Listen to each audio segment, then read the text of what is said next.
Okay, so let's summarize what we just talked about. Okay, so your book, and actually everybody calls it the binomial theorem. I don't like the way the book describes it, so this is the way how I think about it. If you're going to find the probability for something like we did in the opener, we did something again and again and again. You can use this theorem. And here are the things you want to check for. You have to have a sequence of repeated trials. So you're doing the same thing again and again and again. So in our case, for our example from our opener, we were guessing.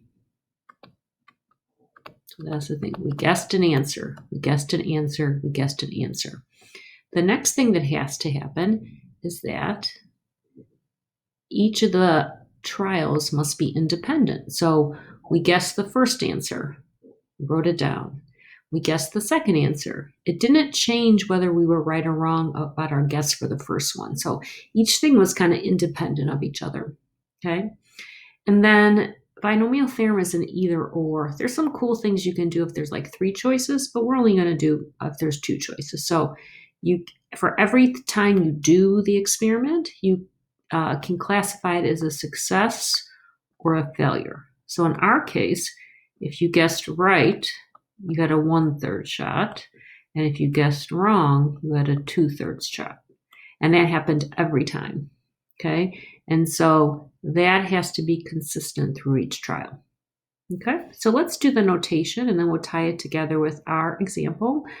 Okay. So this is what you can use if you're trying to find the chances of having X successes and N trials.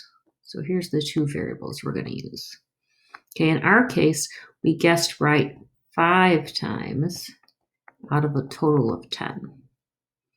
Okay, so here's how we did it. Okay, so you're going to, let's see, so if the probability that you guess right is P, you only have another chance. The only other chance is that you don't get a success. So that chance would be 1 minus P. Okay, so let's see.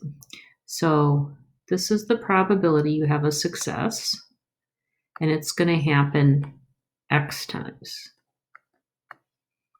And then you've got some failures too. Failures is kind of their word, not success. So 1 minus P.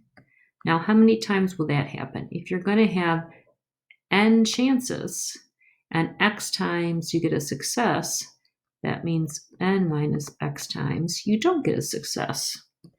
And so it's important to know that this plus this is the total number of times that you're doing the experiment. All right? Okay.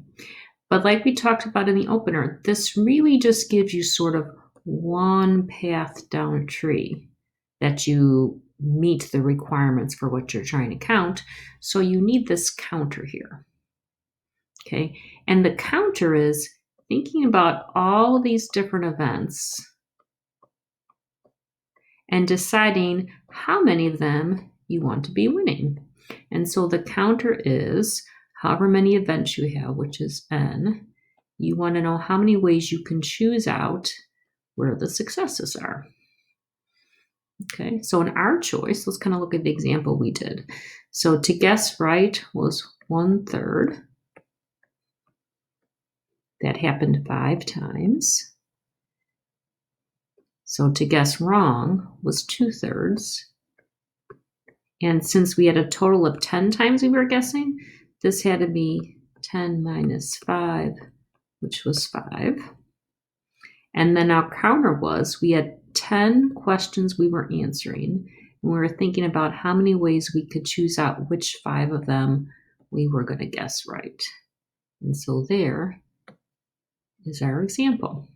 So right now you decide, look at the next set of problems. You can do them and check with this key, or you can work along with me. You decide. Again, thanks for working hard.